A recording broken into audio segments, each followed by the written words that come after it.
বোন, তোমার বয়স কম হলেও তোমার ভিতরে এখনো অনেক টাইট। আমি একটু করলে আর পারব না। বোন, তোমার ভিতরে এত গরম কেন? আমার এটা তো পুড়ে যাবে। তোমার ভিতরে কি পানি ছেড়ে দিব? হ্যালো বন্ধুরা, আমার বয়স ছিল ২০ বছর। আমি কলেজের ছাত্রী ছিলাম সেই দিনগুলোতে। গরম শুরু হয়ে গিয়েছিল, তাই আমাদের কলেজ থেকে ছুটি মিলে গিয়েছিল। প্রতিদিনের মতো আজও পুরো বাড়ি পরিষ্কার করার পর আমি আমার বিছানায় বিশ্রাম নিচ্ছিলাম। ক্লান্তিতে জর্জরিত হয়ে মনে হচ্ছিল যেন পুরো শরীর ভেঙে পড়ছে। আমি বিছানায় শুয়ে সুখ খুঁজছিলাম এবং হাত দিয়ে মাথা মালিশ করছিলাম। আমার মালিশের শব্দ শুনে আমার ভাই রোহান বন্ধ ঘরে এসে বলল, কি হয়েছে দিদি? তোয়াক্কা তো ঠিক আছে, আমি বললাম। হ্যাঁ ভাই, মা সব কাজ আমার উপর চাপিয়ে দিয়ে চলে যায়। কলেজের ছুটি হলেই কি পুরো বাড়ির দায়িত্ব আমার উপর চলে আসে। উপর থেকে ম্যাডামাও ছুটিতে আছে। আমি পারছি না এই বাড়ির কাজগু। আমার কথা শুনে সে আমার পাশে বসে বলল, আমার প্রিয় বোন, কিছু না, আমি এখনই তোমার জন্য দুধ নিয়ে আসছি। তা খেলে সুখ মিলবে কি? রোহানের কথা শুনে আমি হাসলাম এবং বললাম, বাস, তুমি খাবার বাইরে থেকে নিয়ে এসো, আমি একটু ঘুমাই গু। সঙ্গীত এর সাথে সে ফিরে এল। আমি তাকে খুব ভালোবাসতে লাগলাম। দুনিয়ায় খুব কম ভাই আছে যারা তাদের বোনের এত যত্ন নেয়। আমি তাকে অনেক আশীর্বাদ দিতে লাগলাম এবং সে যে দুধ এনেছিল তা খেতে লাগলাম। দুধ খাওয়ার পর আমি গ্লাস এক পাশে রেখে শুয়ে পড়লাম। রোহান বলল, চলো, আমি তোমার মাথা টিপে দিই, তুমি ঘুমাও। উইসে আমার মাথার পাশে বসে তার হাত দিয়ে আমার মাথা টিপতে লাগল। আমারও সুখ আসতে লাগল, ব্যথাও কমতে লাগল। আমি চোখ বন্ধ করে ঘুমাতে লাগলাম এবং গভীর ঘুমে চলে গেলাম। বুঝতেই পারলাম না কখন ঘুমিয়ে পড়লাম। কয়েক ঘন্টা ধরে আমি ঘুমালাম। মায়ের আওয়াজে আমার চোখ খুল। আমি ঘাবড়ে গিয়ে চোখ খুললাম, আমার মাথা পুরোপুরি ভারী ছিল। ঘড়িতে সময় দেখলাম রাত ৮টা। আমি একদম চমকে গেলাম। খুব অদ্ভুত ব্যাপার ছিল যে বাবাও অফিস থেকে ফিরে এসেছিলেন। সম্ভবত ক্লান্তির কারণে আমার সময়ের অনুভূতি হয়নি। আমি উঠে ২ পা হাঁটতেই আমার মাথা ঘুরল, চোখের সামনে অন্ধকার নেমে এল। যদি দেয়ালে হাত না রাখতাম নিশ্চিতভাবেই পড়ে যেতাম। আমি ফ্রেশ হয়ে বাইরে এসে দেখলাম খাবারের টেবিলে সবাই বসে আছে, শুধু আমারই অপেক্ষা করছে। আমি গিয়ে রোহানের পাশে চেয়ারে বসলাম। সে আমাকে দেখে রোহান আমার প্লেটে খাবার দিতে লাগল এবং মাকে বলল, মা, মনির উপর কাজের চাপ একটু কম করো। যদি মেড কাজে না আসে তাহলে তার জায়গায় অন্য কাউকে রাখো। এই বেচারা সারাদিন কাজ করে ক্লান্ত হয়ে যায়, দেখো তো এর রঙও ফ্যাকাশে হয়ে গেছে। আমার অবস্থা সত্যিই খারাপ হয়ে গিয়েছিল, আমি খুব ক্লান্ত বোধ করছিলাম। আমার মা এবং বাবা দুজনেই চাকরি করতেন, কারণ শুধু বাবার বেতনে বাড়ি চলা কঠিন ছিল। উপর থেকে আমাদের পড়াশোনার খরচও কম ছিল না, তাই আমার মাও সেই কোম্পানিতে চাকরি করতেন যেখানে বাবা করতেন। আমি এবং রোহান কলেজে যেতাম, কিন্তু এখন গরমের কারণে ছুটি ছিল, তাই আমাদের বাড়িতেই থাকতে হচ্ছিল। আমি লক্ষ্য করেছিলাম যে গত কয়েক দিন ধরে রোহান আমার সাথে কিছুটা বেশি আকর্ষণীয় হয়ে উঠেছে। যেদিন থেকে আমার ছুটি হয়েছিল সে আমার খুব যত্ন নিতে শুরু করেছিল। যদি আমি বাড়ির কোনো কাজ করতাম সে এসে আমার সাহায্য করত। যদি আমি ক্লান্ত হয়ে পড়তাম সে আমার মাথা টিপে দিত। আমি তাকে মানা করতাম, কিন্তু সে বলত, না দিদি, তুমি ক্লান্ত হয়ে গেছ, এত কাজ করছ, আমার অধিকার আছে তোমাকে সুখ দিতে। আমি নিঃশব্দে শুয়ে থাকতাম। কিন্তু এক রাতে যা ঘটেছিল তা আমার হুঁশ উড়িয়ে দিয়েছিল। আমি ভাবিনি যে রোহান কখনো এমন করতে পারে।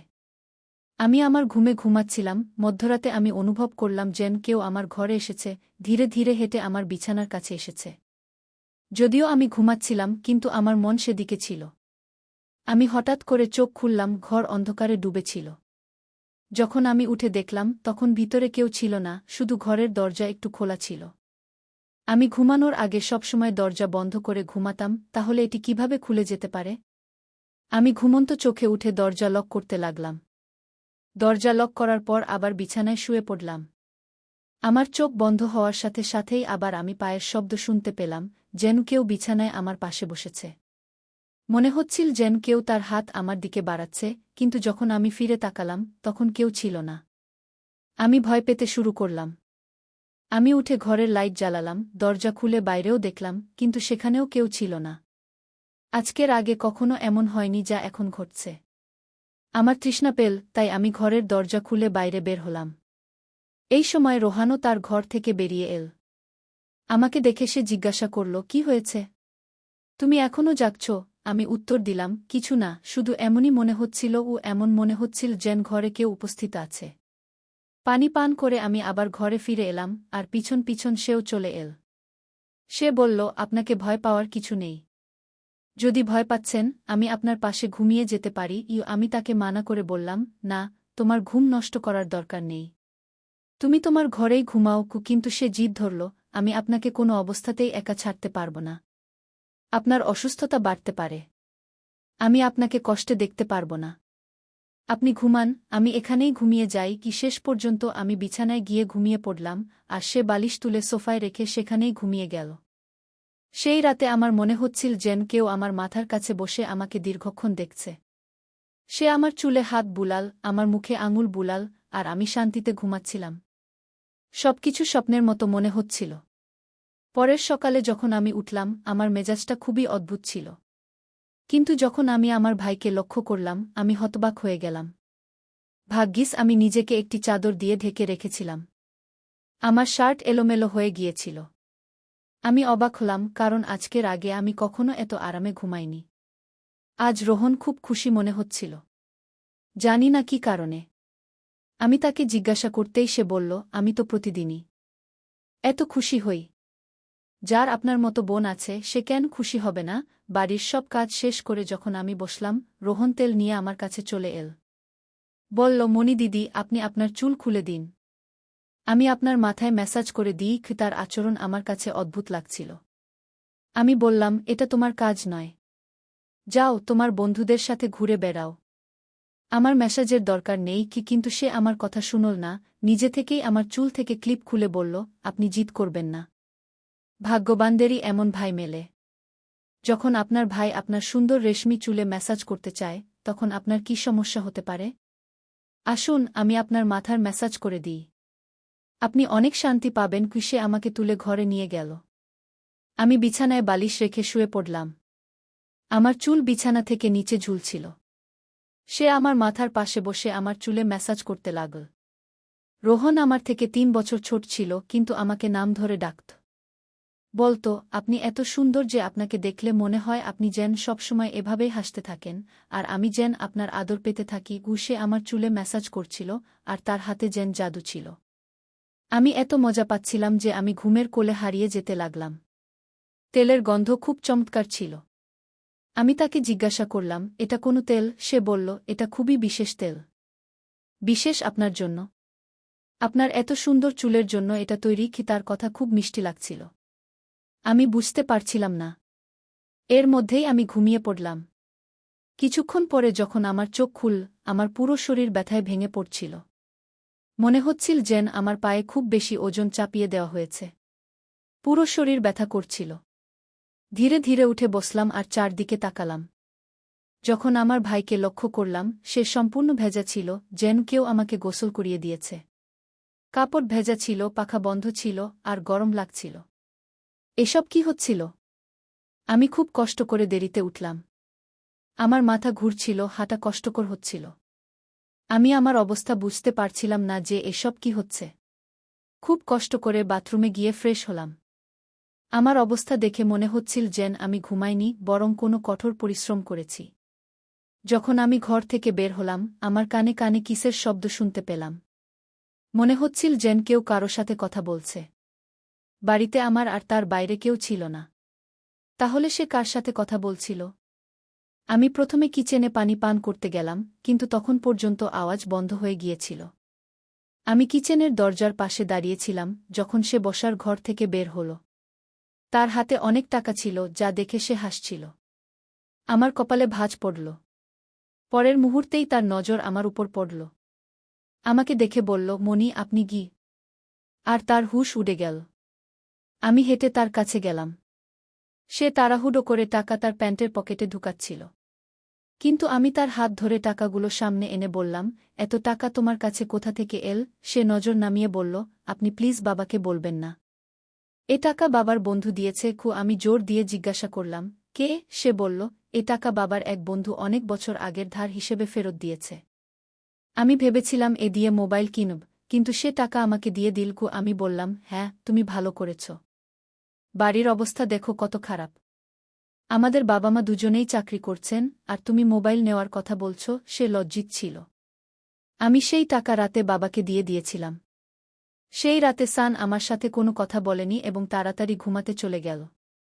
পরের দিন আমি রান্নাঘরে কাজ করছিলাম যখন রোহন তার বন্ধুদের সাথে বাড়িতে প্রবেশ করল। আমি যতটা আশ্চর্য হলাম ততটা কম ছিল, কারণ সে তার বন্ধুদের সরাসরি হলরুমে নিয়ে এসেছিল। সেই সময় আমি ওড়না খুলে বাসন ধুচ্ছিলাম। যখন তারা সবাই হাসতে হাসতে ভিতরে এল, আমি তাড়াতাড়ি ওড়না পরলাম এবং রোহনকে বোঝাতে লাগলাম যে এটা কেমন আচরণ।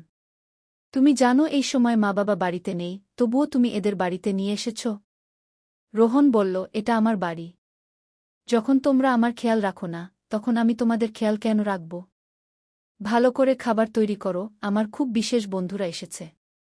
সে আমার উপর বেশ রাগান্বিত হয়ে গিয়েছিল। কিন্তু এখন আমি কি করতাম? খাবার তো বানানোই ছিল জরুরি।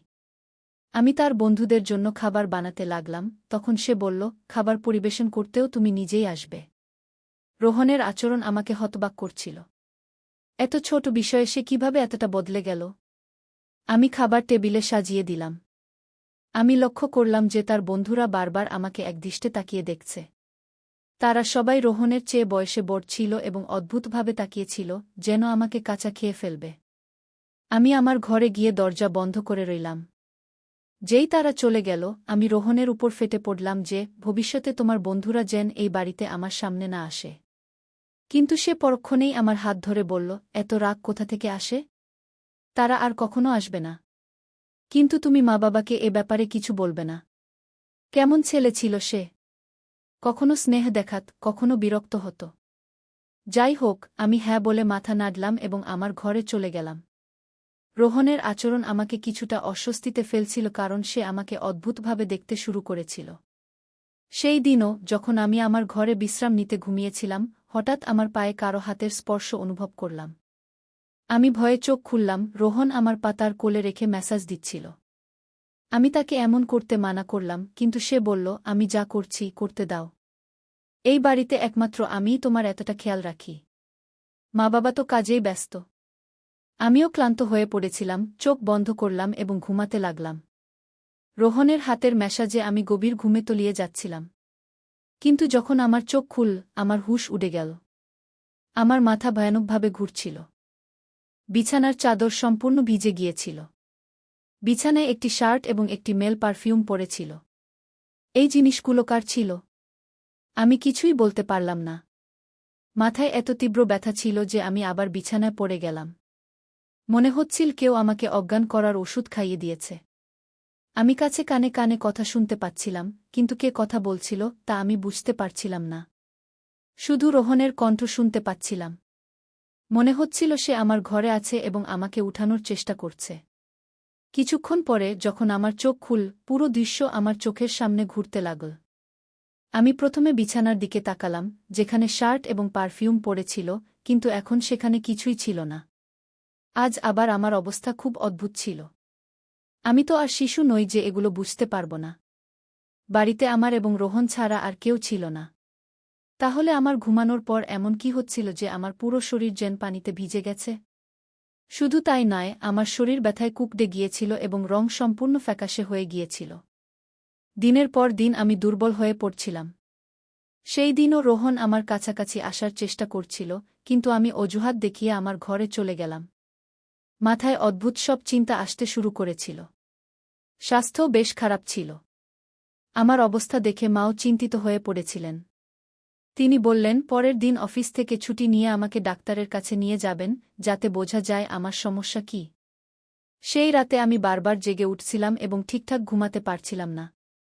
পরের দিন আমার বাবা মা যথারীতি তাদের কাজে চলে গিয়েছিলেন। তাদের হয়তো আমার কোনো খেয়াল ছিল না। আমি নিজেই ডাক্তারের কাছে গেলাম, যেখানে আল্ট্রাসাউন্ডে দেখা গেল আমি গর্ভবতী। শেষ পর্যন্ত এটা আমার সাথে কে করতে পারে? রোহন আমার ভাই ছিল। কিন্তু তখন আমার মাথায় আসল যে আমি তাকে সৎ ভাই মনে করি। ব্যাপারটা এমন ছিল যে কারো কাছেই এটা গোপন ছিল না যে রোহন আমার সৎ ভাই। সে আমার মায়ের দ্বিতীয় বিয়ের সন্তান, আর আমি মায়ের প্রথম বিয়ের সন্তান। এই ধরনের চিন্তাগুলো আমাকে ভুল পথে নিয়ে যাচ্ছিল। বুঝতে পারছিলাম না কিভাবে আমার বাবা মাকে এটা বলবো। আমার সৎ ভাই যখন আমার পাশে বসত, কখনো আমার হাত ধরে রাখত, কখনো আমার গাল টেনে দিত। একদিন আমি হাসপাতালে গেলাম এবং অ্যাবর্শনের আগে ডাক্তারকে বললাম এই বাচ্চার ডিএনএ টেস্ট করুন। ডাক্তার রিপোর্ট দিলেন এবং যখন আমি দেখলাম আমার শ্বাস যেন আটকে গেল। যা আমি বুঝতে পেরেছিলাম এটা এমন কিছু ছিল না, বাচ্চাটা অন্য কারো ছিল, কিন্তু কে হতে পারে? আমি আমার রুমে মোবাইলের ক্যামেরা লাগিয়ে দিয়েছিলাম।